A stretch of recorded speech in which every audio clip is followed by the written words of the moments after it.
Nice to meet you. Thank you for being here. What do you feel right now na nandito ka sa Duterte Street? O sige, gibati ni mo ka na bisaya dito. Sige, gibati ni mo ka na ka sa Duterte Street, ma'am. Oh. Makahilak kayo siya. I feel you.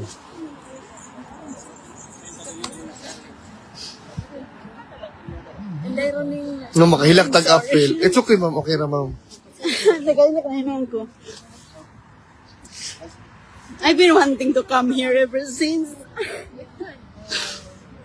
But you perfectly had the opportunity now, ma'am. Yeah. Ma'am Inday, kung nahatagan kag opportunity or mahatagan kag opportunity na magstorya ug usa ka mensahe para kay PRRD, unsa imong gusto ipahiwatig or ipahayag sa iya? Akong ipahayag sa iya nga laban lang gid siya. Laban lang siya ug magampo sa Ginoo para tagan pa siya sa Biskay sa panglawas kanang gahulat sa iya ha. Inday Roning, daghang salamat sa pag-anhin nimo sa Duterte Street karon. Kamusta ka? Akong pamati, dili gyud ma-explain akong pamati. Dako gyud akong kalipay nga nabot ko dinhi. Layo-layo ang among biyahe pero usad jud ni nga gusto gyud akong maabot. Akong gustong marating. Pinangarap ko talaga tumumunta si tatay na andito. But ngayon talagang mixed emotions ako. Sobrang na luag-luag ang akong feeling nga naanagyud ko dinhi og nakita jud nako ang mga kababayan nato. Ma'am Inday, unsa imong pinaka-motivation nga nung gusto gyud ka mo anhi diri sa Duterte Street makiisa sa mga Pilipino na nagsuporta kay PRRD? Tungod isa sa akong motivation na talagang grabe gyud mo kaisog. Grabe gyud kaisog ang mga kababayan nato og kahibalog gyud sila unsay maayo ba. Na-inspire gyud ko nga gusto gyud ko nga makaabot dinhi kay isa gyud ko nga nag-support. Kay nakita man nato ang kamayo ni Tatay Digong ug ni Inday Sara.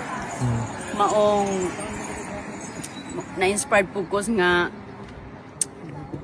pang mahirap talaga sila, pangmasa talaga. Kaya na-inspire talaga ako kaya yung mga ginagawa ko din is para sa mga kabayan natin ba. Sa imong pagtan-aw sa video lang ma'am sa live, pag-follow nimo, ug karon na naagyo ka mismo diri nagtindog kung asa si VP Inday pod gina-interview namo no usahay or any visitors or Duterte family. Unsa gibati nimo karong adlaw gyud ma'am? Nakahilak gyud ko, grabe. Kay kani gitan-or gyud ni nako sa inyong mga video, sa inyong mga live nga naa gyud dinhi nabot na gyud ko. Di gyud ko katuo ay nga nabot na ko diri maong tears of joy gyud. Og subo sa kay I hopefully nga sa karong umaabot 22 hinaunta nga ang decision is positive. Yun, nag-ampo gyud kog maayo nga hinautunta nga si Tatay Digong makauli na gyud sa Pilipinas ug daghang gahulat niya ang mga kababayan nato labi na dinhi inyong mga effort. Grabe gyud akong